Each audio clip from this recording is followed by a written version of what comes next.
राधे। आज की जो हमारी क्लास है उसमें लेंगे प्यारे दोस्तों आपके अनुसार हम वो टॉपिक जो आपको सबसे पहले पढ़ने हैं। तो आप अपने टॉपिक बता दीजिए जिसमें आपको प्रॉब्लम ज़्यादा है, जो टॉपिक आपको पढ़ने हैं उन्हीं टॉपिक का ग्रुप बना के हम पहले वो टॉपिक करेंगे, क्योंकि रोज़ आप लोगों के कमेंट आते हैं। मैं तो चलता हूँ अपने हिसाब से टॉपिक को लेके, लेकिन आज चलना है आपके हिसाब से। तो पहला टॉपिक क्या पढ़ना चाह रहे हो जो आपके बच्चे हैं, तीसरा, चौथा और पांचवा। ठीक है, इस सप्ताह मुझे आपके जो बचे हुए टॉपिक है वो कंप्लीट करने हैं। थोड़ा सा समय भी बढ़ाएंगे आज के बाद में आपकी क्लास का, ताकि हम फटाफट उस सिलेबस को पूरा करें जो हमारा बचा हुआ है। तो अगर मेरी आवाज़ आप सभी तक सही तरीके से पहुंच रही है तो आप एक बार टॉपिक बता दीजिए जो टॉपिक आपको पढ़ने हैं, क्योंकि रोज बच्चे कमेंट करते हैं सर जी ये टॉपिक पहले करा दो, ये टॉपिक पहले करा दो। ठीक है, चलो जी बताइए, टॉपिक का नाम वहीं से शुरू करेंगे।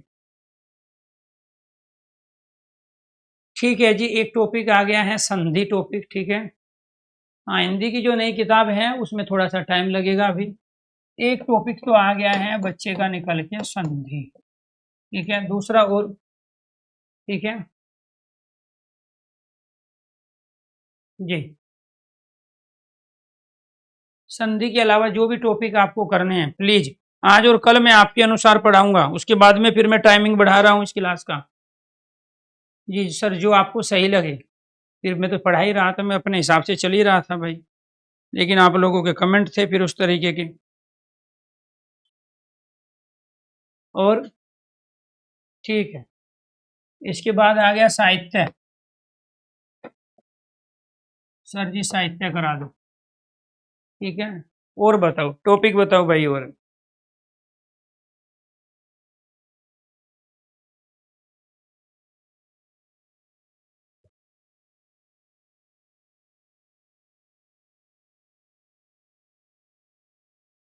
और कोई टॉपिक?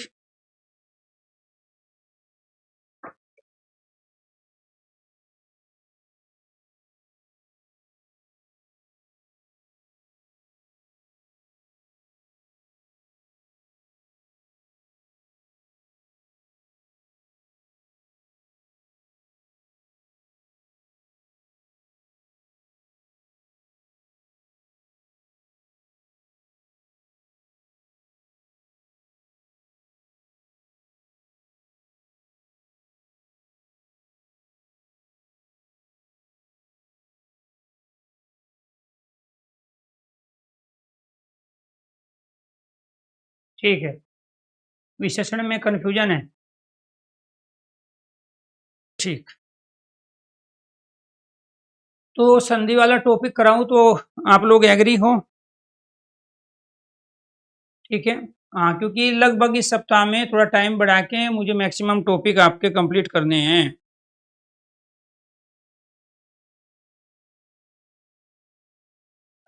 तो मैं टॉपिक लिख लेता हूँ भाई, एक बार आपके अनुसार क्या चल रहे हैं चीजें।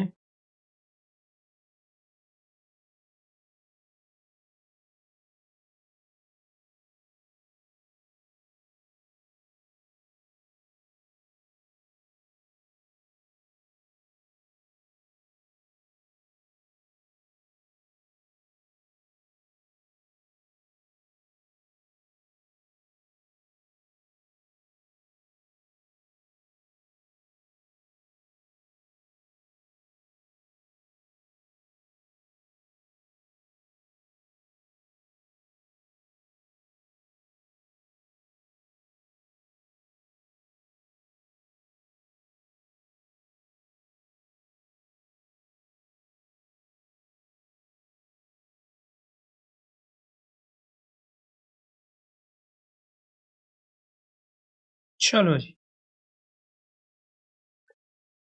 संधि और साहित्य ये तो आया निकल के इधर से। इसके बाद थोड़ा सा मुझे और टाइम दे दो, मैं आप लोगों के ये खोला हुआ हूँ, इसमें बचा क्या क्या है।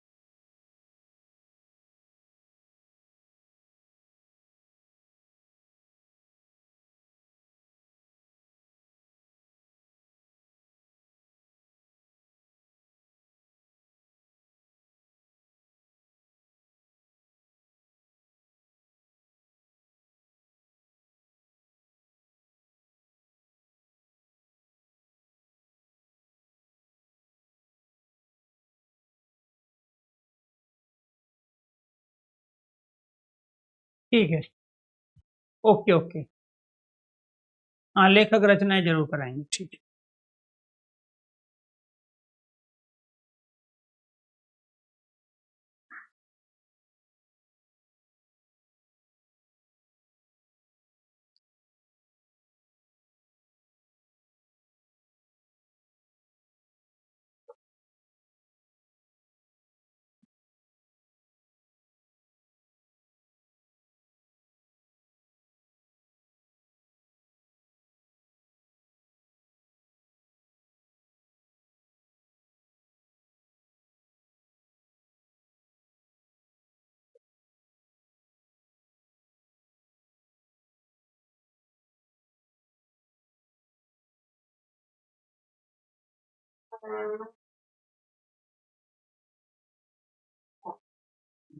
ठीक है जी, ये दो टॉपिक तो सामने आ गए निकल के, इसके अलावा और?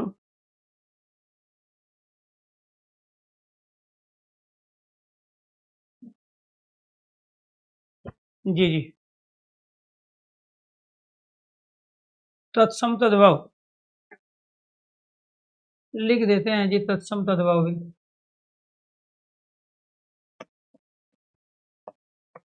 तत्सम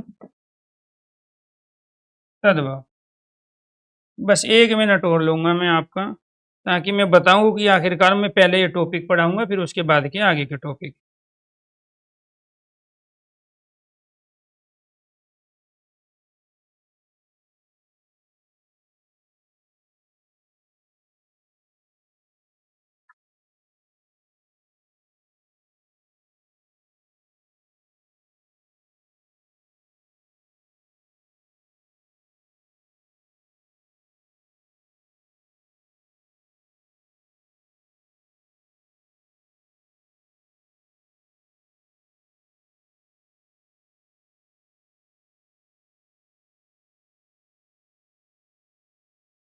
ये तो हो गया था।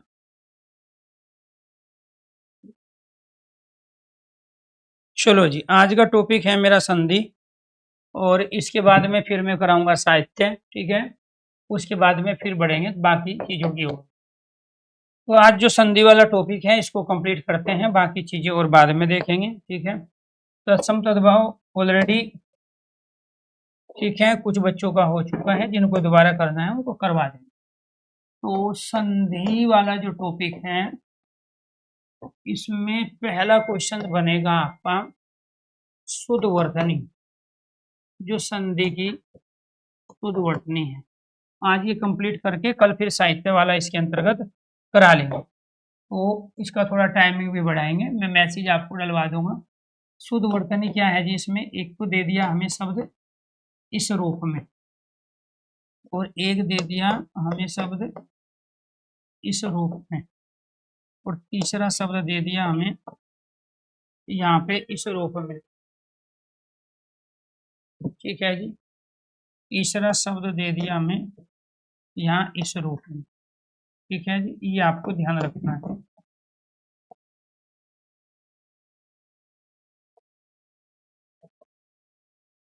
ये क्या है जी आपका यहाँ संधि, ठीक है। और इसके बाद में फोर्थ दे दिया आपको ये वाला ऑप्शन, ठीक है। फोर्थ आपको ये दे दिया। इसमें से ये भी गलत है, इसमें गलती क्या है, यहाँ पे ये नहीं आया है। इसमें से ये भी गलत है, क्योंकि किसी भी शब्द की संरचना जो है ना, जो सबसे छोटी होती है वो शुद्धवर्तनी मानी जाती है। इसमें से ये वाला सही है, और जब ऑप्शन में ये ना हो तब फिर आपको ये मानना पड़ेगा। 4 ऑप्शन दिए गए हैं, तो जब तक ऑप्शन में ये है तब तक राइट आंसर आपका संधि का ये हुआ, ठीक है। और जब ऑप्शन में ये नहीं देगा तो फिर इस अनुस्वार के स्थान पे हमने किसका प्रयोग किया, यहाँ पे न का प्रयोग किया, जो कि अपने आप में क्या है, अनुनासिक वर्ण है। जो अनुस्वार के स्थान, अनुनासिक वर्णों के स्थान पर ही अनुस्वार का प्रयोग किया जाता है। पहला क्वेश्चन बन गया। दूसरा जो क्वेश्चन आपका बनेगा वो बनेगा दोस्तों हमारा ये वाला, शाब्दिक अर्थ। इस टॉपिक का दूसरा क्वेश्चन क्या है, शाब्दिक अर्थ है। और शाब्दिक अर्थ क्या होता है, मेल, योग, सुलह और समझौता, ठीक है, मेल, योग, सुलह और समझौता, ये क्या है जी आपका शाब्दिक अर्थ है इसके अंदर। ठीक है जी। इसके बाद में फिर तीसरा क्वेश्चन बनता है डेफिनेशन। क्या है जी? परिभाषा। क्या है परिभाषा? दो निकटवर्ती वर्णों का दो निकटवर्ती वर्णों का मेल क्या कहलाता है? संधि। कैसे क्या लाएगा? जैसे हमने यहाँ पे एक शब्द ले लिया हिम, दूसरा ले लिया आल्य, इधर से अंतिम वर्ण में से हमने ये निकाल लिया पहले वाले शब्द का, इसके बाद में बाद वाले का हमने पहला ले लिया यहाँ पर, इन दोनों को आपस में मिलाया तो इनसे क्या बनेगा? इनसे बनेगा ये वाला आपका आ। अगर ये संधि नहीं होती हमारे पास जो शब्द बनता वो इतना बड़ा शब्द बनता, लेकिन संधि क्या करती है? दो पुराने शब्दों से एक नए शब्द का निर्माण करती है, और जो वो नया शब्द होता है उसकी एक तो संरचना छोटी होगी और जो पुराने शब्दों का मीनिंग है उसके अनुसार है। तो यहाँ पर जो ये आ है वो कहाँ है? ये रहा। ये संधि का काम है, दो पुराने शब्दों के निकटवर्ती वर्णों के मेल के माध्यम से एक नए शब्द की रचना करना संधि कहलाता है। और वो शब्द की रचना आपको ये भी ध्यान रखना है, छोटी होनी चाहिए। ठीक है, वो शब्द की रचना क्या होनी चाहिए? छोटी होनी चाहिए। ठीक, देख लेंगे, जो टॉपिक अपडेट नहीं है ना, एक बार टॉपिक अपडेट करवा लेंगे। ठीक है जी जी जी, कोई बात नहीं सत्यम, मैं एक बार टॉपिक अपडेट करवा दूंगा। ठीक है, करवा देंगे विकास, सारे टॉपिक हो जाएंगे, टेंशन नहीं लेना है। ठीक है, इस सप्ताह मैक्सिमम टॉपिक आपके करेंगे। ठीक है, चाहे मुझे एक्स्ट्रा समय लेके वो करना हो, क्योंकि उसका रीजन ये है कि कुछ नए बैच आ रहे हैं टीचिंग के और वो सारे। ठीक है, उसके लिए समय है नहीं। कोई नहीं, जिसको दोबारा पढ़ लो। तो ये क्या क्या लाया आपका यहाँ पर? हिमालय। ठीक है, तो क्या करते हैं संधि में हम? पहले वाले शब्द का अंतिम वर्ण, मैं एक व्यंजन है स्वर ले लिया, बाद वाले शब्द का पहला वर्ण, तो इन दोनों को मिलाया तो आपस में क्या कहलाया? आ कहलाया। ठीक है, ये आपको ध्यान रखना है। ठीक है, तो ये क्या कहलाया? यहाँ पे दोनों को मिलाएंगे तो ये बनेगा ना, इसी से शब्द की संरचना क्या हुई आपकी? छोटी। इसके बाद यहाँ से क्वेश्चन बनता है आपका फोर्थ, और वो क्वेश्चन से है संधि के भेद। क्या क्वेश्चन बनेगा? संधि के भेद। और संधि के जो भेद होते हैं वो होते हैं हमारे, तीन भेद होते हैं संधि के। इनमें से एक होता है स्वर संधि। क्या होता है? स्वर संधि। दूसरा होता है व्यंजन संधि। दूसरा क्या है? व्यंजन संधि है। तीसरा क्या होता है? विसर्ग संधि। तीसरा क्या है जी? विसर्ग संधि। स्वर संधि, व्यंजन संधि और विसर्ग संधि है। तो ये आपको ध्यान रखना है। क्लियर? स्वर संधि, व्यंजन संधि और विसर्ग संधि, ये संधि के तीन भेद हैं। स्वर संधि के 5 भेद होते हैं। स्वर संधि के कितने भेद होते हैं? 5 भेद होते हैं। अब हम क्या करेंगे? स्वर संधि कहाँ होगी?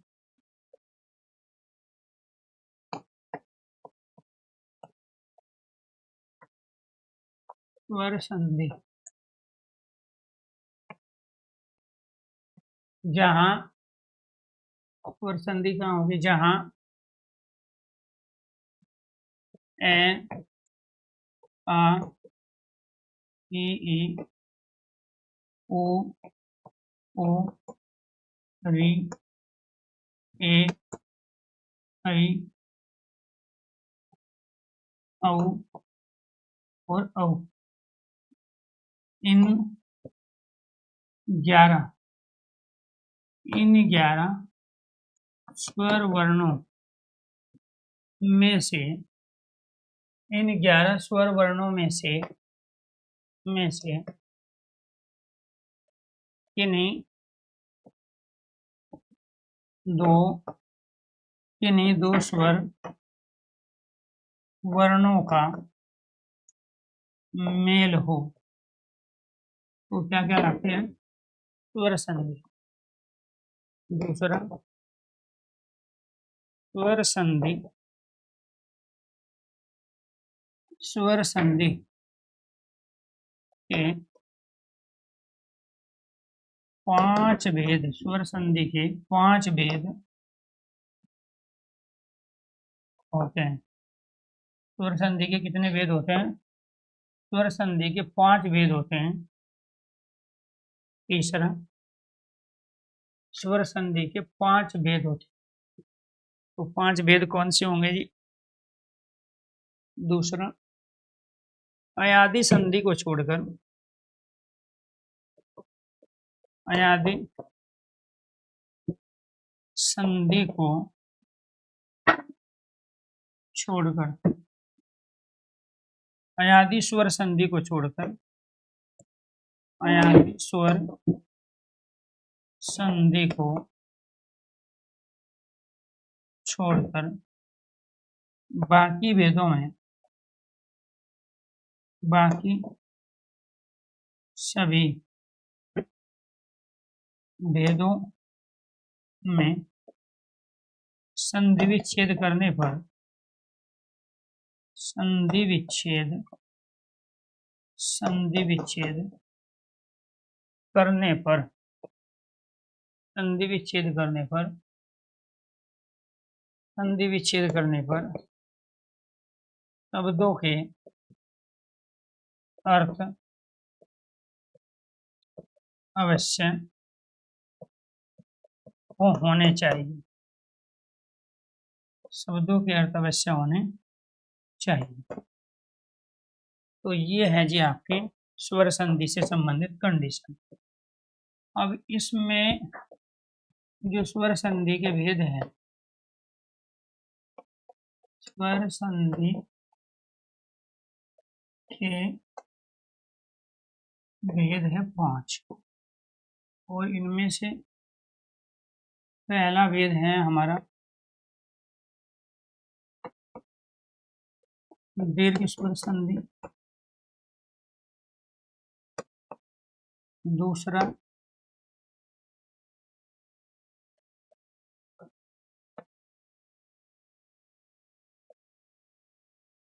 यण स्वर संधि, दीर्घ यण,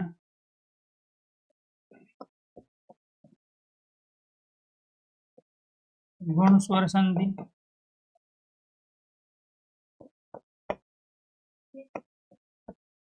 दीर्घ यण गुण,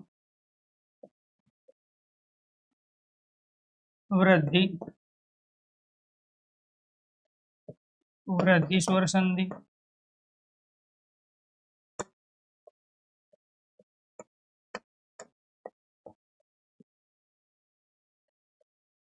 अयादि स्वर संधि,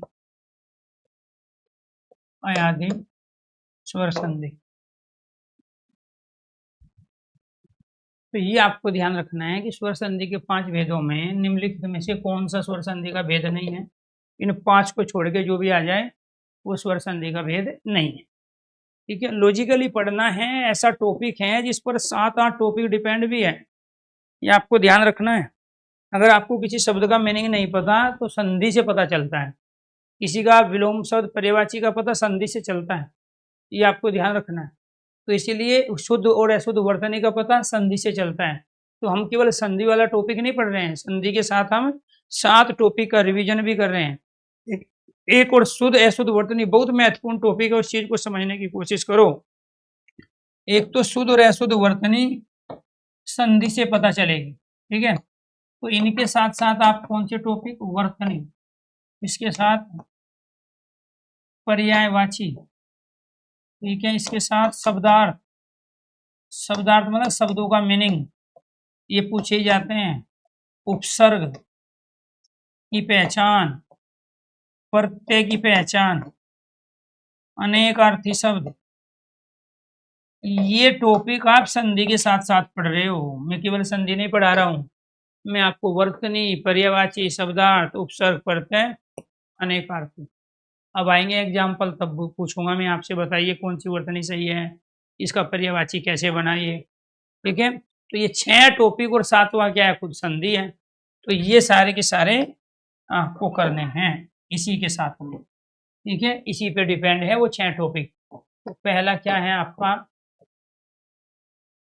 पहला है आपका, पहला है आपका दीर्घ स्वर संधि। पहला क्या है, दीर्घ स्वर संधि है। और जो दीर्घ स्वर संधि है, दो एक जैसे, दो एक जैसे सजाती है,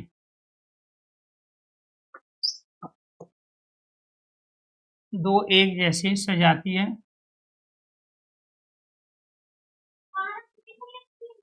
दो एक जैसे सजाती है,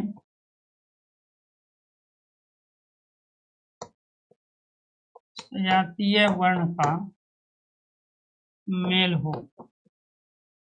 तो क्या कहलाती है, दीर्घ संधि। दो एक जैसे सजाती है वर्ण का मेल हो। दूसरा,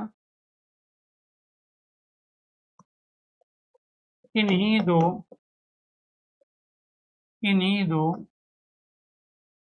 स्वर वर्ण, किन्हीं दो स्वर वर्ण की, किन्हीं दो स्वर वर्ण की सहायता से, किन्हीं दो स्वर वर्ण की सहायता से आ, ई, उ और री वर्ण बने। किन्हीं दो स्वर वर्ण की सहायता से आ, ई, उ और री वर्ण बने तो भी वो क्या कहलाती है, दीर्घ संधि। तीसरा, ए के साथ में ए आ जाए,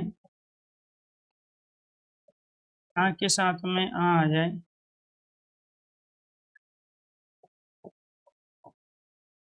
ए के साथ में ए आ जाए, ई के साथ में ई आ जाए और ऊ के साथ में भी, ऊ के साथ में भी आपका ऊ आ जाए और री के साथ में भी आपका री आ जाए तो ये क्या कहलाएंगे आपको, ये आ है, ये ई है, ये ऊ है और ये क्या है आपका, री। तो ये आपको ध्यान रखना है जी। ये कंडीशन जहां बनेगी तो क्या कहलाएंगे, दीर्घ स्वर संधि कहलाएंगे। ठीक है, कैसे, अब यहाँ पे देखिए, यहाँ पे हमने शब्द ले लिया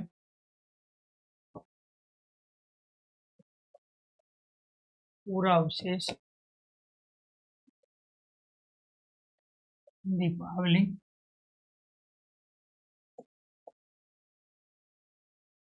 दयानंद, भावार, विद्यार्थी, देवालय। सबसे पहले शब्द को ऐसी जगह से अलग करना है जहां इसका सही संधि विच्छेद हो जाए, अर्थात दोनों शब्दों का मीनिंग हो। तो कैसे करेंगे जी हम, ये बना है आपका पूरा और अवशेष। पूरा मतलब प्राचीन, अवशेष मतलब बचा हुआ भाग। तो प्राचीन जो बचा हुआ भाग है वो क्या कहलाता है, पूरा अवशेष।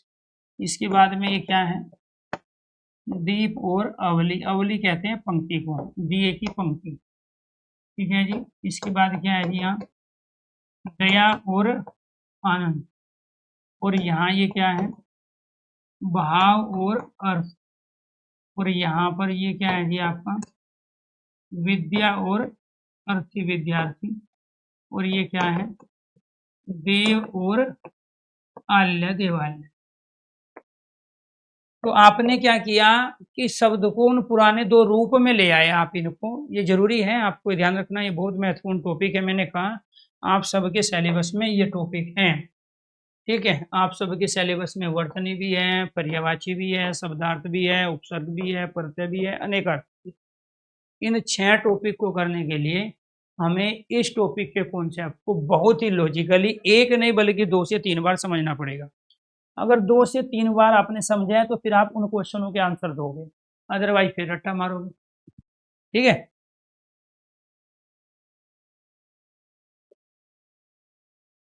हाँ बिल्कुल रवि, रीजन क्या है, अलग अलग भर्तियों में हिंदी के अलग अलग टॉपिक हैं, लेकिन कुछ टॉपिक ऐसे हैं जो दूसरे टॉपिक पर डिपेंड है।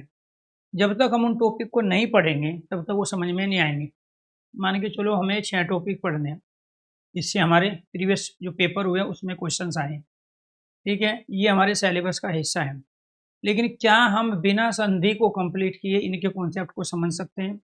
हरगिज नहीं, क्योंकि वो सारी चीज़ें यहाँ आएगी आपके सामने, ठीक।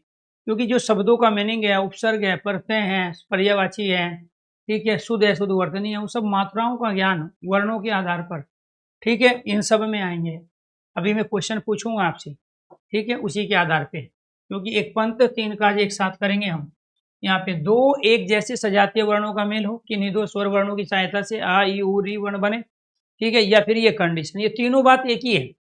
भाई हम सजातीय किसे कह रहे हैं, ये हुए ना एक जैसे, किन्हीं 2 स्वर वर्ण, ये रहे जी 2 स्वर वर्ण की सहायता से ये बने, ये बन रहे हैं जी आपके। अब इनके ये एग्जाम्पल ले लो, यहाँ पे कौन से 2 वर्ण आए जी, इधर से पहले वाले का तो लोगे आप अंतिम वर्ण, तो पहले वाले का अंतिम क्या आ गया आपका, आ गया यहाँ से, और बाद वाले का लोगे आप पहला वर्ण, बाद वाले का क्या लोगे, बाद वाले का लोगे आप पहला वर्ण, तो ये आपको ध्यान रखना, बाद वाले का क्या लोगे आप पहला, ये ध्यान रखना। और ये क्या हो गया यहाँ पर, ये हो गया दीप ए, और इधर से क्या है ए, ये क्या है आपका आ और आ हो गया, और ये क्या है आपका ए और ए हो गया, ये क्या है आपका आ और ए हो गया, और ये क्या है जी आपका ए और आ हो गया, ठीक है। तो ये आपको ध्यान रखना है, ठीक है, ये क्या करना है जी, ये इसके बाद यहाँ पे आ और ए मिला के क्या बन गया आपका आ बना, इन दोनों को मिलाने के बाद भी यही बना, इन दोनों को मिला के ये भी यही बना, इन दोनों को मिलाने के बाद भी आपका क्या बना, ये बना, इन दोनों को मिला के भी आपका ये बना। तो यहाँ एक चीज तो समझने की हमारी ये है कि अगर ए के साथ में ए आएगा तो दोस्तों क्या बनाएगा, आ ही बनाएगा।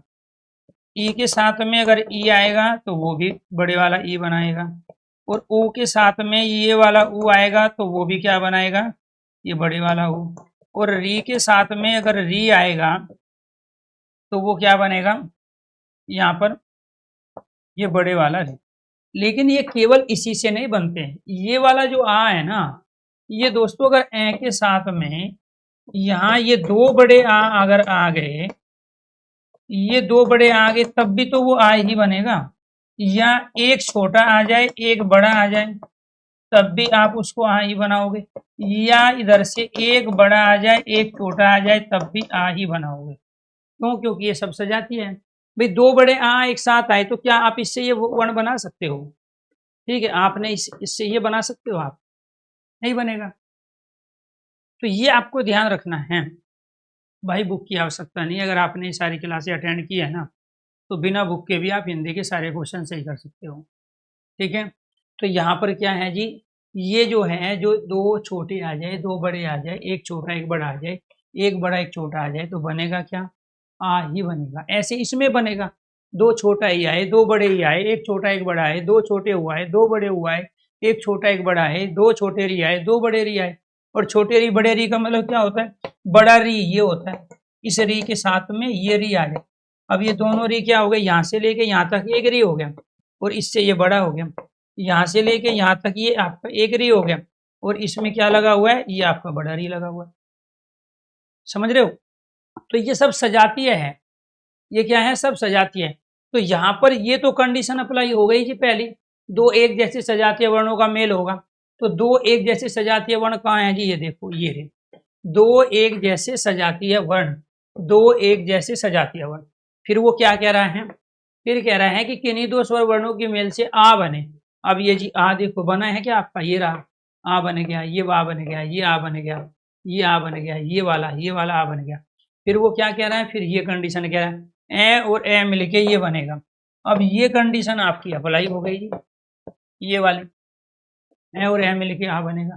तो ये सारी कंडीशन इसी पे अप्लाई हो गई, ठीक है। तो पूरा और अवशेष, पूरा मतलब प्राचीन अवशेष बचा हुआ भाग, तो पूरा अवशेष का शाब्दिक अर्थ क्या हुआ, पुराना बचा हुआ भाग। दीप दिया, अवली पंक्ति, जो दिए की पंक्ति है दीपावली। दया का जो आनंद है दयानंद है। भाव और अर्थ भावार्थ। विद्या कहते हैं शिक्षा को, अर्थी कहते हैं ग्रहण करने को। जो शिक्षा को ग्रहण करता है वो विद्यार्थी है। देव, ठीक है। आल्य घर, जो देवताओं का घर है वो क्या कहलाया, देव देवता। आल्य घर, देवताओं के घर को देवालय अर्थात मंदिर कहते हैं। क्लियर। अब आ जाओ आप इस पे, यहाँ पर मैंने आपसे पूछा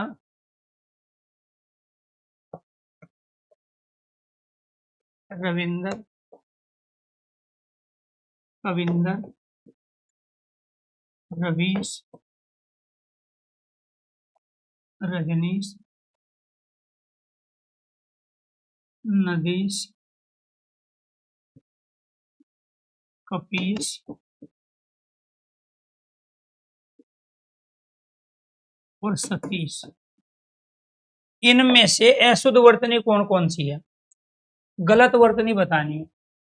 ये 1 नंबर, ये 2, ये 3, ये 4, 5, 6, ये 7, ठीक है जी। अशुद्ध वर्तनी, गलत वर्तनी निम्नलिखित में से कौन कौन सी हैं। अशुद्ध अर्थात गलत वर्तनी बतानी है। रविंदर, कविंदर, रवीश, रजनीश, नदीश, कपीश और सतीश, अशुद्ध वर्तनी निम्नलिखित में से कौन सी है।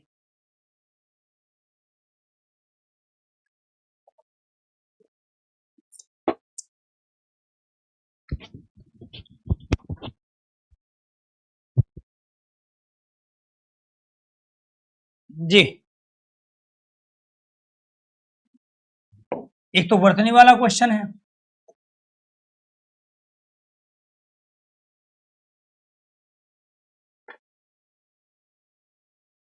सब अशुद्ध है।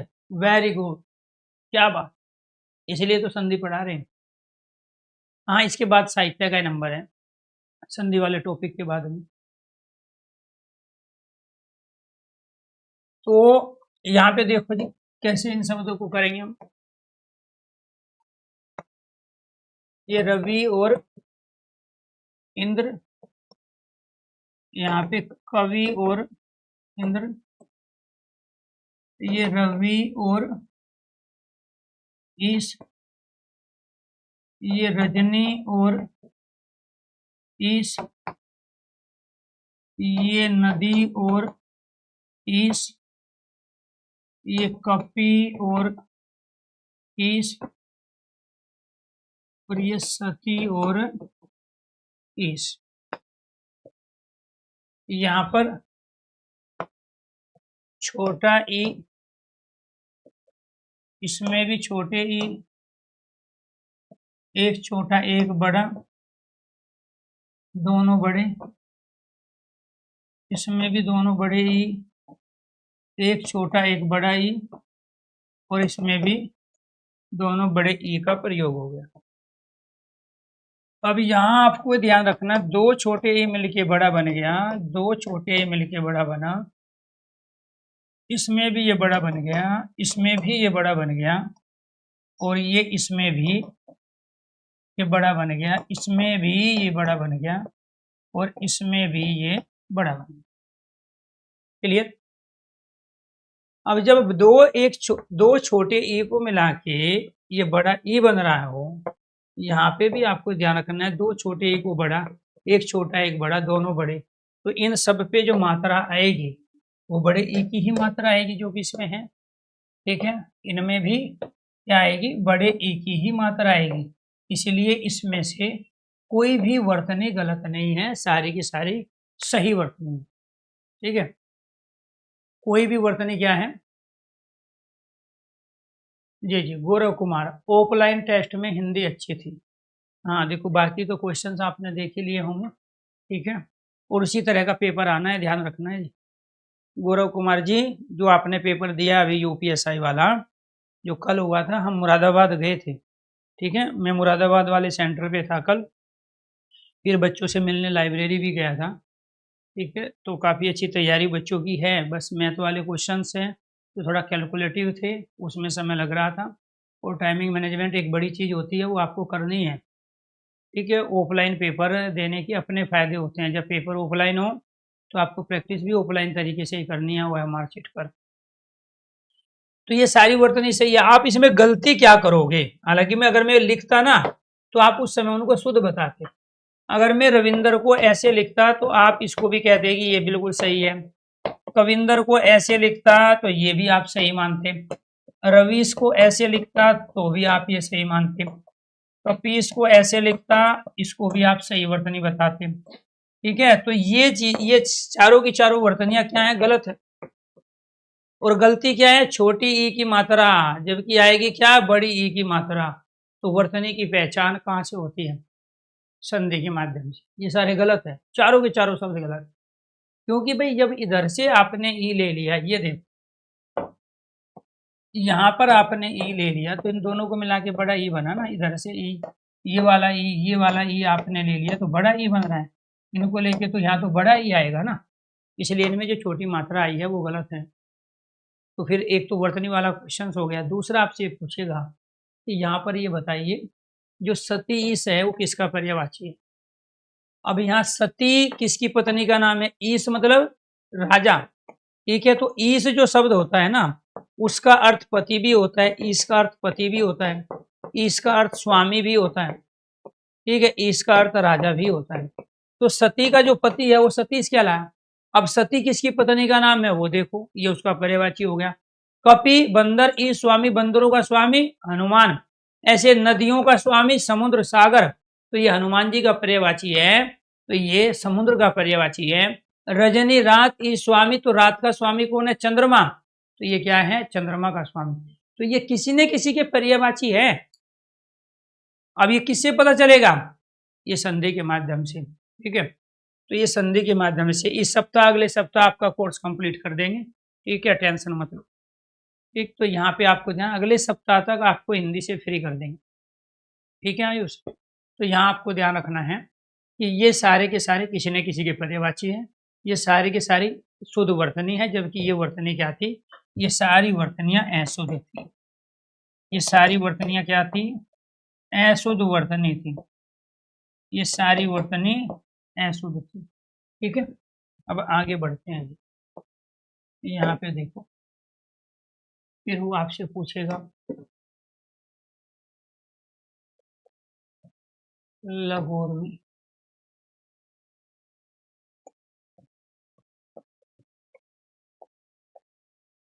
वधूक्षम,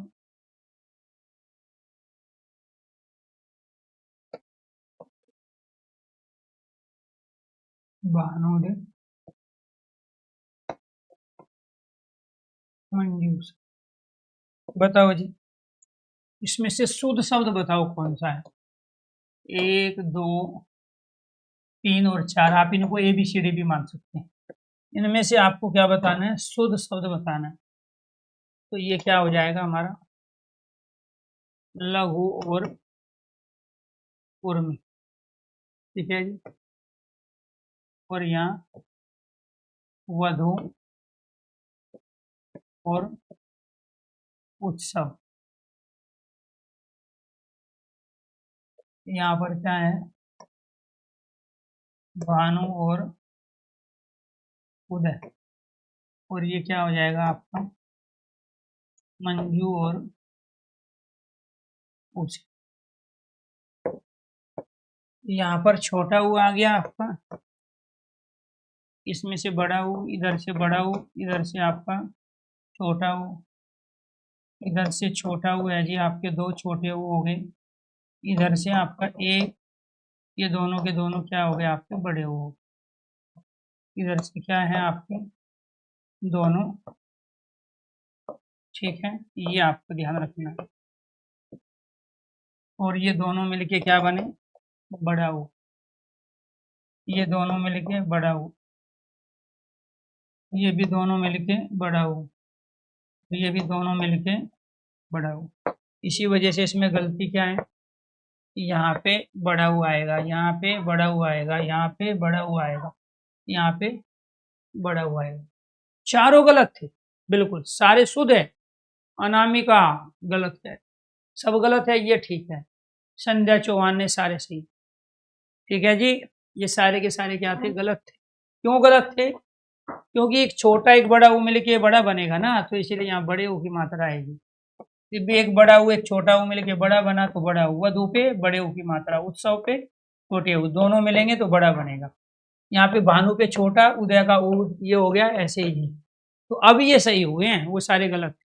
मैंने इसीलिए कहा कि कुछ टॉपिक हमारे सिलेबस का हिस्सा नहीं होते, लेकिन जो सिलेबस का हिस्सा होते हैं उनको कंप्लीट करने के लिए हमें इनकी आवश्यकता होती है। अगर हमें वर्तनी, पर्यायवाची, शब्दार्थ, उपसर्ग, प्रत्यय, अनेकार्थी पढ़ने हैं तो संधि को पढ़ना पड़ेगा। क्लियर? तो ये बात आपको ध्यान रखना है। ठीक है, तो ये वर्तनी की पहचान किससे होगी? संधि के माध्यम से होगी। नेक्स्ट आ जाओ जी। अब कौन कौन से कर लिया आपने? देखो यहाँ पे ये तीनों कंडीशन कर लिया आपने। ये जो हम कह रहे थे ना, ये वाली कंडीशन भी हो गई आपकी, और ये वाली कंडीशन भी हो गई आप। अब ये वाली बच गई आप। ठीक है, यहाँ पर ये देखो,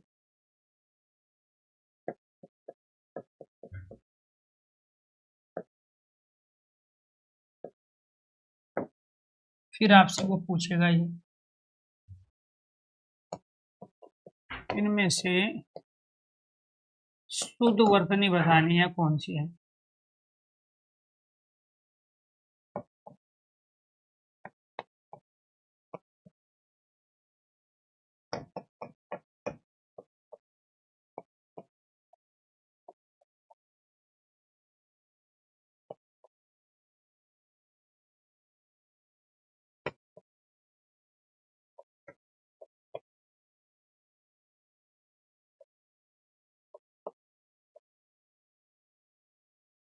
चलो जी, इनमें से शुद्ध वर्तनी कौन सी है, सही शब्द बताना है। ग्रुप नंबर 1, ठीक है भाई, ठीक है, ये इसके बाद ठीक है।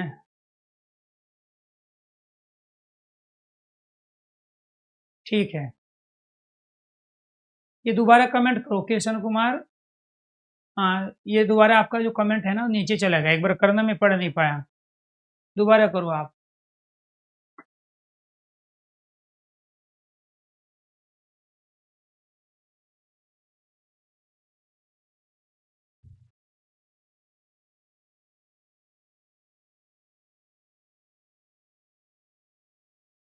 एंड ठीक है, ठीक,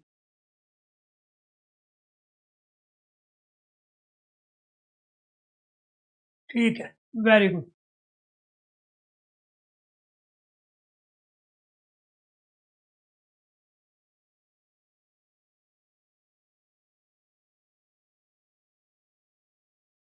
ठीक है भाई, मैंने नोट कर लिया। बिल्कुल होगा ज्योति जी, बिल्कुल कवर होगा। अभी ये पूछा गया था कि शुद्ध वर्तनी बताना है, इसमें से ये भी गलत है, इसमें से ये भी गलत है, इसमें से ये भी गलत है, इसमें से ये भी गलत। इसकी शुद्ध वर्तनी है आपकी ऋण की, ये सही। इसकी शुद्ध वर्तनी है आपकी, ये सही। इसकी शुद्ध वर्तनी है आपकी, ये सही। अब कैसे सही? इसमें तो गलती ये थी कि आपने ऋण में एक री के साथ में दो री ले लिए, ये वाला गलत। इसमें गलती ये थी कि एक री हो रहा था, इसमें गलती ये थी कि एक री हो रहा था। तो ऋण में छोटा री आता है, ऋण में ये री आएगा जो हिंदी में हम स्वर में प्रयोग करते हैं, और ये आपका 12वां स्वर होता है। संस्कृत में स्वर की संख्या 13 है, 12वां यही होता है।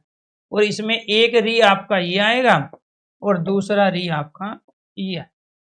आप इस वाले री को और इस री को एक साथ नहीं प्रयोग कर सकते, क्योंकि इसके लिए भाई आप मान के चलो आम लिखना है, तो क्या आप इसको लिख सकते हो आम? इस दोनों के स्थान पे तो ऑलरेडी हमारे पास आ है ना, तो आम की तो शुद्ध वर्तनी ये होगी। तो आपने यहाँ क्या किया, ये वाला री और ये री इस रूप में तो लिखा, जो कि गलत है। ठीक है, ये ध्यान रखना है आपको। तो शुद्ध वर्तनी ये थी। अब इसका संधि विच्छेद किया जी हमने, यहाँ पे क्या हो गया, ये पितृ और इधर से क्या हो गया, ये ऋण हो गया। अब इधर हमने क्या ले लिया, इधर हमने ये वाला री लिया, इधर भी री ले लिया, और ये दोनों को मिलके क्या बन गया, ये बड़ा री मिल गया। ये दो एक जैसे सजातीय वर्ण हो गए। जहां दो एक जैसे सजातीय स्वर वर्णों का मेल हो वो दीर्घ स्वर संधि। जहां बड़े वाला री बने दीर्घ स्वर संधि। किसके अनुसार, ये कंडीशन जो आपने ये करी है, ये वाली कंडीशन, ये वाली कहाँ गए भाई, ये भी कंडीशन आ गई आपकी, ये वाली री और री। आपने इसको भी कर लिया, इसको भी कर लिया, इसको भी कर लिया, इसको भी। किन्हीं दो स्वर वर्णों की सहायता से आ बने, ई बने, ऊ बने, बड़े वाला री वर्ण बने, ठीक है, वो क्या कहलाता है, दीर्घ संधि।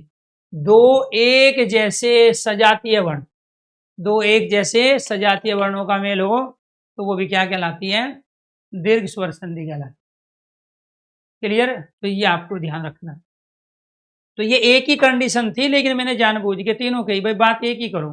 दो एक जैसे वर्णों का आपस में मेल होगा, जैसे ये एक जैसे है, वो दीर्घ संधि हो। जहां कोई भी दो वर्ण, क्योंकि संधि किसे कहते हैं, वर्णों के मेल को। जहां कोई दो वर्ण मिलके आ बनाए, ई बनाए, ऊ बनाए, री बनाए, वो भी दीर्घ स्वर संधि होगी। ठीक है, वो भी क्या कहलाएगी, दीर्घ स्वर संधि कहलाएगी। ठीक है, तो ये आपको ध्यान रखना है, दीर्घ स्वर संधि। नेक्स्ट,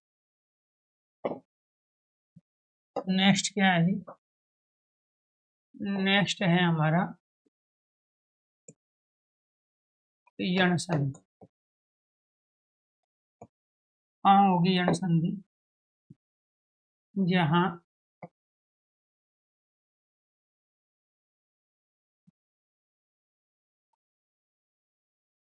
जहां जहां शब्द के जहां शब्द के बीचों बीच, जहां शब्द के बीचों बीच, जहां शब्द के बीचों बीच ये रे, जहां शब्द के बीचों बीच अंतस्थ वर्ण, अंतस्थ वर्ण ये रे ले और वे, अंतस्थ वर्ण ये रे ले वे हो, तथा तथा इनसे पहले, इनसे पहले कोई, इनसे पहले कोई, जहां शब्द के बीचों बीच अंतस्थ वर्ण यह रे ले वे हो तथा इनसे पहले कोई स्वर रहित व्यंजन, इनसे पहले कोई स्वर रहित व्यंजन,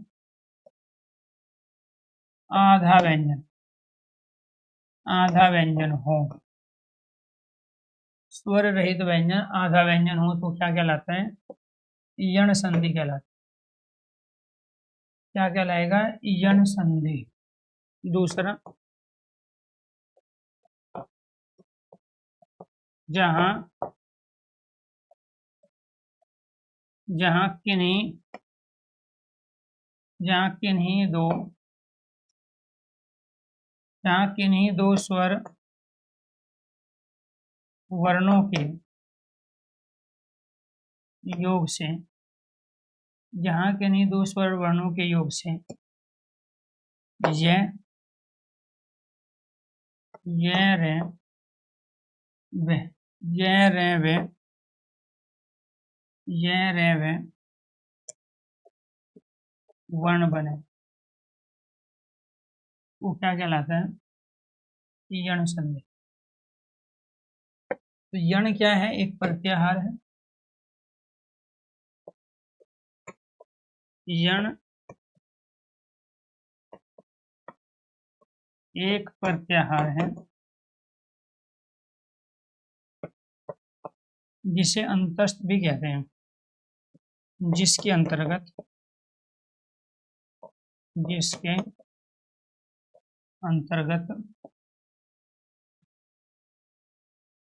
ये रे ले व अंतस्थ वर्ण आते हैं। अब देखो इसका नाम दीर्घ क्यों पड़ा था? जो हमारे 11 स्वर है ना हिंदी में जो हम प्रयोग करते हैं, यहाँ पे क्या लिखा देखो आपने, जहां ये 11 स्वर है ना, इन 11 स्वरों में से किन्हीं दो का हो, तो जब इनमें से इसका नाम दीर्घ इसलिए पड़ा कि किन्हीं दो स्वर वर्णों की सहायता से आ ई उ री वर्ण बने, और ये चारों के चारों क्या कहलाते हैं हमारे, ये चारों के चारों कहलाते हैं दीर्घ, दीर्घ वर्ण कहलाते हैं। ये क्या कहलाते हैं? दीर्घ। तो दीर्घ का अर्थ क्या होता है? दीर्घ का अर्थ होता है बड़े वर्ण। तो ये बड़े वर्ण बना रहे थे, ये बड़ा है ए का, ये छोटी ई का, ये छोटे ऊ का, ये छोटी री का बड़ा है। क्लियर? तो इसलिए इस संधि का नाम पड़ गया दीर्घ संधि, क्योंकि ये दीर्घ वर्ण बना रहे। अब आ जाओ आप यहाँ पे यण संधि नाम कैसे पड़ा? अब यण संधि में क्या था, जब हम दो स्वर वर्णों को मिला रहे थे तो वो क्या बना रहे थे, वो ये रे और वे बना रहे। और ये रे ले वे किस में आते हैं? अंतस्थ में, क्योंकि यण एक प्रत्याहार है। प्रत्याहार का मतलब क्या है? जैसे वीरेंद्र सहवाग को वीरू कहते हैं, हरभजन को भज्जी कहते हैं, और युवराज सिंह को यू भी कहते हैं।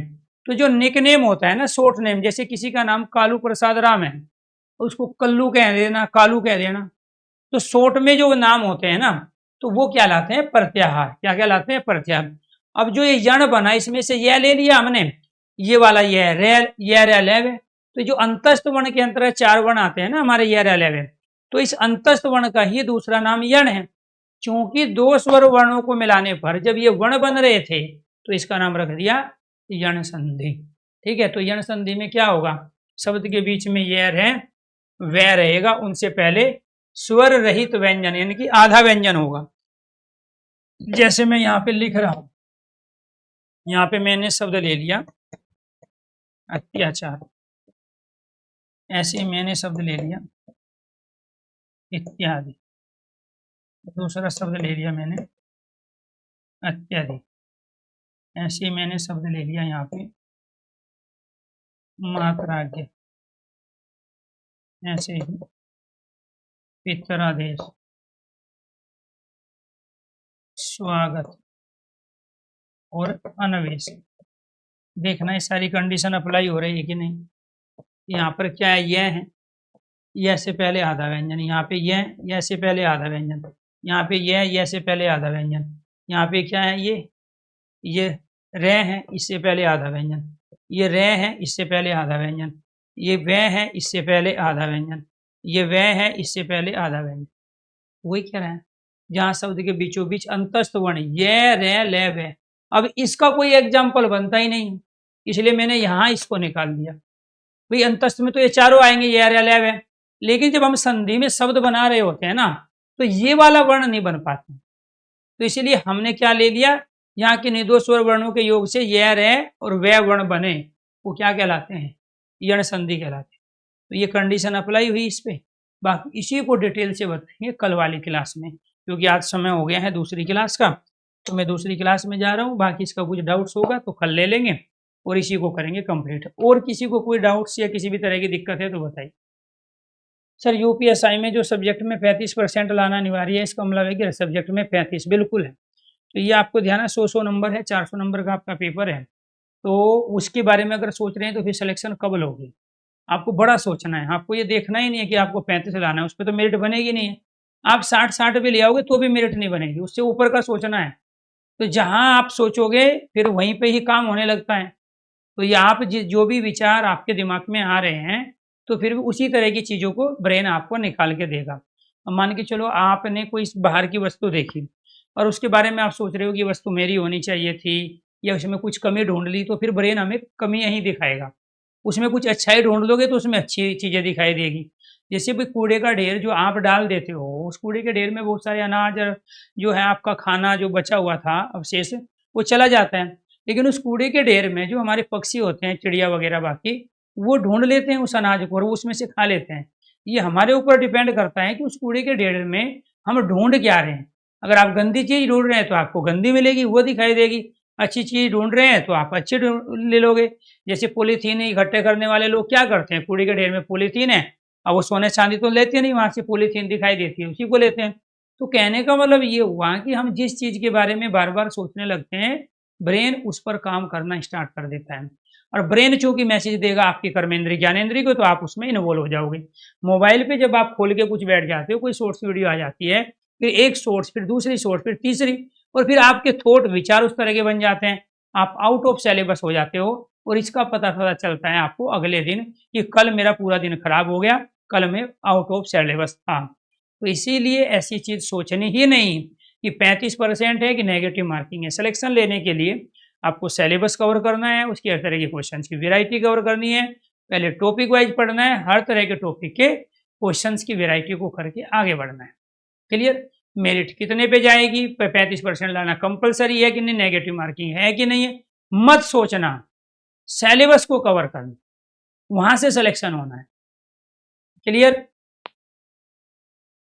यूपीएसआई वाला पेपर कब होगा? देखो जी, मैं एक टीचर हूँ हिंदी का, ठीक है, मालिक नहीं हूँ, ठीक है, तो मैं ये डिसीजन नहीं ले सकता। हाँ, ये जरूर है, जो मुझे जिम्मेदारी मिलती है मैं उसको बखूबी निभाता हूँ ईमानदारी के साथ में, बिना राजनीति किए हुए, बिना शोर शराबा मचाए हुए, बिना शॉर्ट्स वीडियो बनाए हुए, बिना आर्टिफिशियल चीज़ें बच्चों तक पहुँचाए हुए। तो इसलिए आपसे मेरी गुजारिश है, आप हिंदी के बारे में अगर मेरे से पूछो तो मैं उसका सोल्यूशन आपको अभी दूंगा, ठीक है। कोई टॉपिक जैसे मैंने आज पूछा, तो जिन बच्चों के भी जो भी टॉपिक दोबारा पढ़ना है तो आप पढ़ सकते हैं, लेकिन मेरे से वो चीज़ ना पूछे जो मालिक की जिम्मेदारी है, मालिक की भूमिका में है।